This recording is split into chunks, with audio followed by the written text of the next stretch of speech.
नमस्कार। आज फिर उपस्थित हुआ हूं एक ऐसे विषय के साथ। आज का विषय अगर कहा जाए धन से संबंधित है, पैसे से संबंधित है।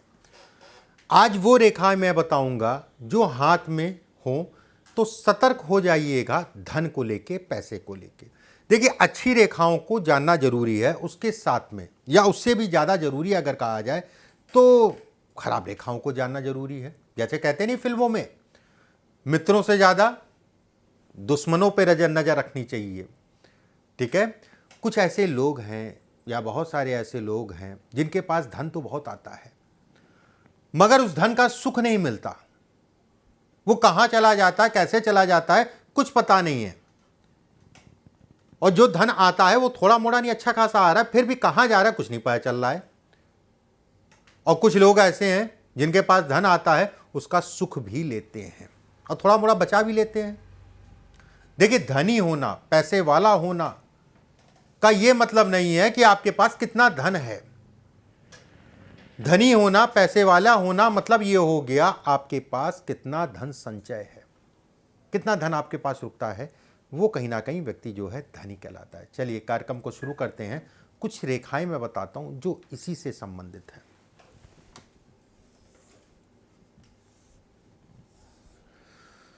जीवन रेखा, हृदय रेखा, मस्तिष्क रेखा। एक बात, जिन लोगों का चंद्रमा का क्षेत्र बहुत ज़्यादा गोलाई में भी ना हो और बिल्कुल सीधा भी ना हो, ठीक है, नॉर्मल है, हल्का सा निकला है, गोल है, ऐसे में ये कहा जाएगा ये एक अच्छा संकेत है। उसके साथ में मंगल के क्षेत्र पे, ऊपरी मंगल पे कोई विशेष दाग धब्बा या रेखाओं का जाल ना हो। दूसरा बिंदु, गुरु के ऊपर एक रेखा हो। तीसरा बिंदु, और गुरु की उंगली अगर कहा जाए ऊपर से कर्व हो, पतली हो, चिपटी हो, ऐसे में कहा जाएगा धन तो आएगा ही आएगा। धन तो आएगा ही आएगा और अच्छा धन आएगा। व्यवसाय से संबंधित चीजों के लिए भी अच्छा है ये। शुक्र की रेखा अगर गोल है तो ये कहा जाएगा धन आएगा, आपके पास धन रुकेगा भी, कहीं ना कहीं सफल भी जीवन में होंगे। फिर से मैं एक बार बताता हूं, गुरु की उंगली ऊपर से चिपटी हो और नुकीली है तो बहुत ही अच्छा है। चंद्रमा का क्षेत्र जैसा मैंने बताया बहुत ज़्यादा चौड़ा ना हो और बहुत सीधा ना हो, हल्का सा कर्व में हो और थोड़ा सा उठा हो, बहुत ज़्यादा पतला ना हो। मंगल के क्षेत्र पे किसी प्रकार का दाग धब्बा ना हो। शुक्र की रेखा गोल हो और गुरु के क्षेत्र पे एक रेखा जाए। ऐसे में कहा जाएगा कि व्यक्ति के पास धन आएगा, उसमें कहीं कोई दो राय नहीं है। अब ये धन आया और किनके पास निकल जाएगा। अब मान लीजिए इसी हाथ पे चंद्रमा का क्षेत्र अगर कहा जाए, इसके ऊपर काफी रेखाएं हैं और जाल टाइप का बने, एक बात, या फिर कोई तिल दाग धब्बा है, दूसरी बात। तीसरी चीज, मंगल के क्षेत्र पे कई रेखाएं आके एक दूसरे को काटें इस टाइप से, मंगल के क्षेत्र पे कई रेखाएं काटें। राहु का क्षेत्र होता है हाथ का बीचों बीच का हिस्सा, ये हिस्सा अगर आपका दबा है, ऐसे में कहा जाएगा धन जो आ रहा है वो जाएगा। अगर शनि के ऊपर 2-3 रेखाओं का जाल है, 2-3 रेखाओं का मतलब 1-2 रेखाएं आई, 3 रेखाएं एक दूसरे को काट दिया, तो वो धन अगर कहा जाए राहु के कारण और शनि के कारण कहीं ना कहीं आपके स्वास्थ्य से संबंधित चीजों के ऊपर भी जाएगा। राहु अगर दबा होगा तो कहीं ना कहीं गलत निर्णय, कहते नहीं कि दिमाग पे या आंखों पे पर्दा पड़ गया था, गलत निर्णय ले लिया, आज पछता रहा हूं। जातक को सही फैसले लेने में, जिन लोगों का राहु गड़बड़ है, दबा है, सही फैसले में लेने में दिक्कत करता है। ये तय वाली बात है, इसमें कोई 10-20% वाली बात नहीं है। अगर राहु गलत खराब होगा, दबा होगा या बहुत ज़्यादा इसके ऊपर रेखाएं होंगी, तो ऐसे में कहा जाएगा निर्णय हमेशा सोच समझ के लीजिए और निर्णय में कहीं ना कहीं साझेदार बनाइए। निर्णय में साझेदार जिसको भी आप अपना मानते हो, ठीक है, उनके साथ जो है निर्णय में साझेदार बना के चलें। एक प्रश्न ज़्यादा तक आता है कि त्रिशूल, जैसे ये भाग्य रेखा है, इस टाइप से बहुत सारे लोगों के हाथ में मिल जाता है, इस त्रिशूल मिलता है। देखिए, मैं ये नहीं कहूँगा कि धन नहीं आएगा, व्यवस्थाएं चलती रहेंगी, उसमें कोई दो राय नहीं है। लेकिन आप ये सोचिए कि ये त्रिशूल होने के बाद धन रुक जाए, वो थोड़ा सा दिक्कत है। धन आएगा, संदेह नहीं है, वहीं पे चंद्रमा के क्षेत्र पे एक रेखा है और ऊपर से भी वी के आकार आकृति में हो, ज़्यादातर इस त्रिशूल के साथ ये रेखा ज़्यादातर बनती है। ऐसे में कहा जाएगा कि व्यक्ति को साझेदारी और उधार लेन देन या उधारी में बहुत सावधान होकर चलना चाहिए। ऐसे लोगों का पैसा फंसता ही फंसता है। उधार से संबंधित चीज़ों में व्यक्ति को लंबे समय तक तनाव मिलता ही मिलता है।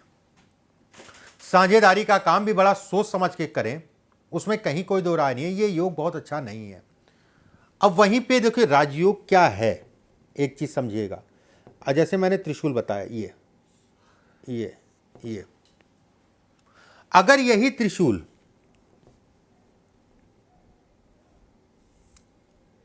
ये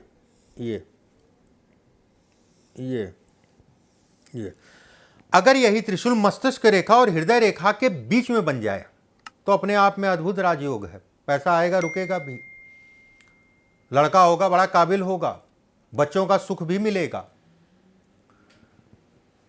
मांग रहे थे थोड़ा सा, मिला बहुत कुछ। कहते नहीं ऊपर वाला ने दिया, जब दिया तो छप्पर फाड़ के दिया। शुरुआत में भीख मंगवाए, लेकिन बाद में दिया तो इतना दिया कि 2-400 या 2-4 हजार लोग जो है नीचे काम कर रहे हैं। ये स्थितियां ये पैदा करता है त्रिशूल। यहां पर एक चीज समझना और जरूरी, जैसे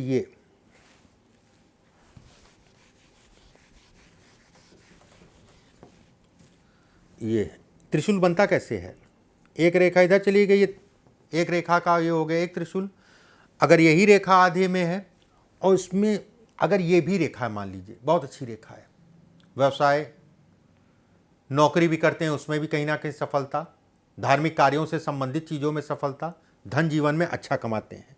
अगर इसके साथ में ये त्रिकोण इस जगह पे बने, ये अद्भुत राजयोग है। अगर रेखा काट के जा रही है, कितना भी कर लीजिए घर परिवार का सुख नहीं मिलेगा। अगर ये स्थिति है, अद्भुत राजयोग है, उसमें कहीं कोई दो राय नहीं है। एक त्रिशूल बनता है ऐसे, एक रेखा तो उधर चली गई। अगर इस टाइप से एक रेखा है, जातक की शुरुआत जरा छोटी होगी, लेकिन जैसे जैसे आगे बढ़ेगा वैसे वैसे तरक्की पाएगा। जातक के नीचे काम करने वाले लोग बहुत होंगे, ये बड़ी सफलता को दिखाता है। इसके साथ में अगर इस जगह पे त्रिशूल है, ऐसे लोगों को गवर्नमेंट से लाभ मिलता है, ये तय है। ये कहीं ना कहीं बड़ी सफलता को भी दिखाता है। एक रेखा स्पष्ट साफ है तो ये मान के चलिए आने वाला जीवन आपका बड़ा होगा। उम्मीद कर रहे थे वो सारी उम्मीद आपकी पूरी होगी जो आपने उम्मीदें की हैं। ठीक है, जो आपने उम्मीदें की हैं वो सारी उम्मीदें पूरी होंगी। बुध की अगर मैं बात करूं, देखिए बुध एक ऐसा पर्वत है या ग्रह है जो हमें बुद्धि देता है और बुद्धि के बल पे हम लोग व्यवसाय करते हैं। बुद्धि के बल पे सब कुछ करते हैं, लेकिन मुख्य रूप से अगर कहा जाए कारक ग्रह व्यवसाय का बुध है। बुध का क्षेत्र अगर कहें तो खड़ी खड़ी रेखाएं तो बहुत अच्छी कहलाती हैं। जितनी खड़ी रेखाएं होंगी उतनी आपको सफलता मिलेगी, और जितनी खड़ी रेखाएं लंबी होंगी उतना ही दोहरी स्पीड से आप भागेंगे। अगर यहाँ पर जाल बने, पीछे भी मैंने बताया है लेकिन जिन लोगों ने नहीं देखा उनको मैं बता दूं, ये खराब है। घर के लिए भी खराब है और काम के लिए भी खराब है। व्यवसाय में नुकसान या धोखे को दिखाता है। साझेदारी में काम करते हैं तो बहुत सतर्क होकर करिएगा। माता पिता, अगर पिता या माता के हाथ में और खासकर पिता के हाथ में है तो कहीं ना कहीं बच्चों की शादी देख दाख के करिएगा, कोई गलती ना हो जाए जिस गलती के कारण बच्चे सफ़र करें। और ये भी कहा जाता है अगर इस जगह पे वो है तो कहीं ना कहीं कर्ज, शादी से संबंधित चीज़ों में कर्ज चढ़ता हुआ भी देखा गया है। एक रेखाएं मैं बताता हूं, अगर ये रेखा है, ये मान के चलिए जो है धन आएगा और कहीं ना कहीं रुकेगा। जीवन में वो सब कुछ मिलेगा जो आप उम्मीद करते थे। ये जीवन रेखा गोल। देखिए गुरु पर्वत का जरूरी होना बहुत जरूरी है। ये रेखा अगर कहा जाए या गुरु पर्वत अगर कहें तो बड़ा इंपॉर्टेंट है। चाहिए धन को भी दिखाता है, संतान को भी दिखाता है, विवाह को भी दिखाता है, लंबी यात्राओं को भी दिखाता है, माता को पिता को भी दिखाता है और कहीं ना कहीं पुत्र संतान को भी दिखाता है। कई ऐसे प्रभार हैं जो इनसे, जैसे नाना हो गए, मामा हो गए, उनको भी दिखाता है। ये आपकी भाग्य रेखा है। ये आपकी मस्तिष्क रेखा है, ठीक है, ये आपकी सूर्य की रेखा है, और एक छोटी या लंबी बुध की रेखा हो, उसमें भी अगर इतनी रेखाएं हैं तो भी मान के चलिए आपके पास धन आएगा और रुकेगा। रेखा स्पष्ट साफ हो, किसी प्रकार का जौ कटा पिटा निशान ना हो, आएगा। खुल के इन्वेस्टमेंट कर सकते हैं। शेयर मार्केट, ब्याज पे पैसा देना, मार्केट से संबंधित कोई काम या धन लगाना, इन सब चीज़ों में व्यक्ति तरक्की भी पाता है। वहीं पे अगर मस्तिष्क रेखा और भाग्य रेखा जहां मिल रही है, वहां से रेखा गुरु की तरफ चली जाए, ये अद्भुत राजयोग है। शुरुआत धीमी होगी, मंदी होगी, लेकिन 27-28 वर्ष की आयु से व्यक्ति जो है तरक्की करना शुरू कर देता है। 42 साल की आयु तक का इतना धन संचय कर लेता है, फिर उसको धीरे धीरे जो है अपना बढ़ाता जाता है। ऐसे लोग गरीब नहीं हो सकते, ऐसे लोग मिडिल क्लास के नहीं होते, ऐसे लोग अगर कहा जाए तो अमीरों की श्रेणी में आते हैं, ठीक है, धनवानों की श्रेणी में आते हैं। अति विशिष्ट ऐसे लोग कहलाते हैं। अगर रेखाएं स्पष्ट साफ हैं, टूटी फूटी नहीं है तो ध्यान रखिएगा, टूटी फूटी नहीं है तो।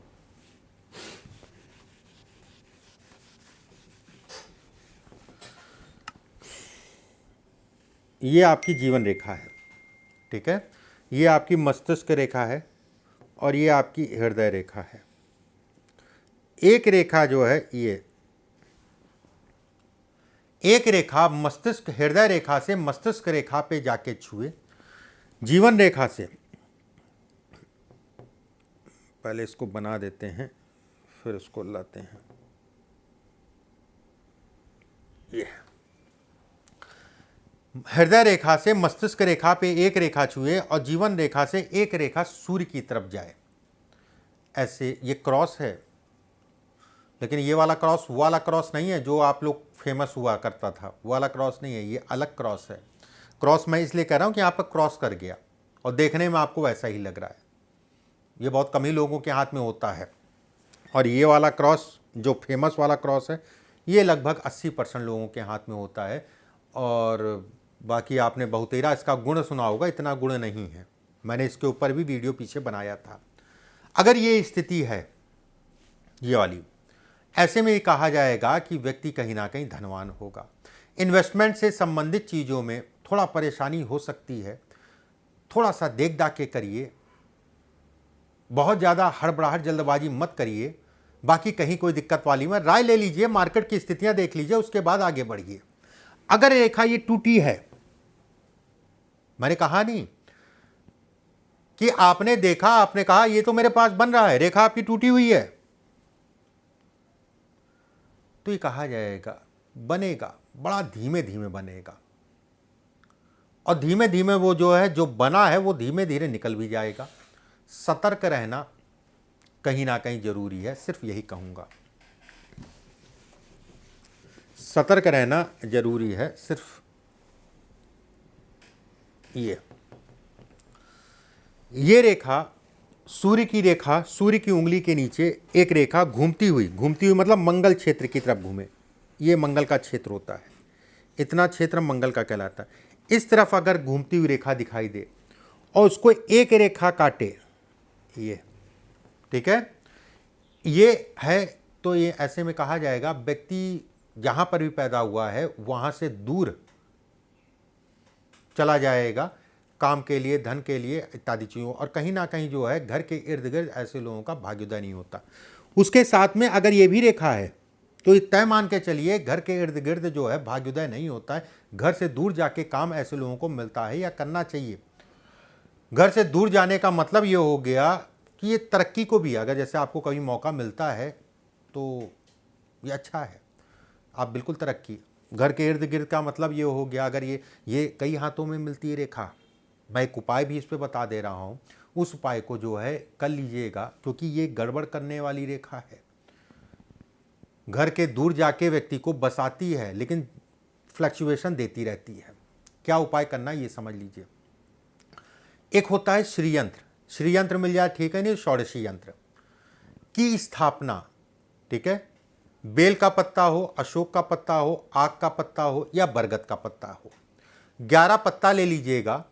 11 पत्ता पहले तो आप जो है श्रीयंत्र को रख लीजिएगा या षोडशी यंत्र रख लीजिएगा। 11 पत्ता कोई भी ले लीजिएगा, बेल का हो, अशोक का हो, आक का हो या बरगद का हो। एक मैं मंत्र आपको बोल रहा हूं, उस मंत्र को उस पत्ते पे चंदन से और खासकर लाल चंदन से इस मंत्र को लिखिएगा। पंग दंग लंग, मतलब पा के ऊपर अंक की मात्रा, दा के ऊपर अंक की मात्रा और ला के ऊपर अंक की मात्रा लिख के शुक्ल पक्ष की नवमी को जल में प्रवाहित कर दीजिएगा। फिर से मैं समझा दे रहा हूं, जहां पर भी आपका ऑफिस है या आप घर पे भी कर सकते हैं, ऑफिस में भी कर सकते हैं, श्री यंत्र की स्थापना करिए या षोडशी यंत्र की, जो भी समझें आप। अशोक का, बेल का, आग का या बरगद का 11 पत्ता, कोई भी 11 पत्ता ले लीजिए।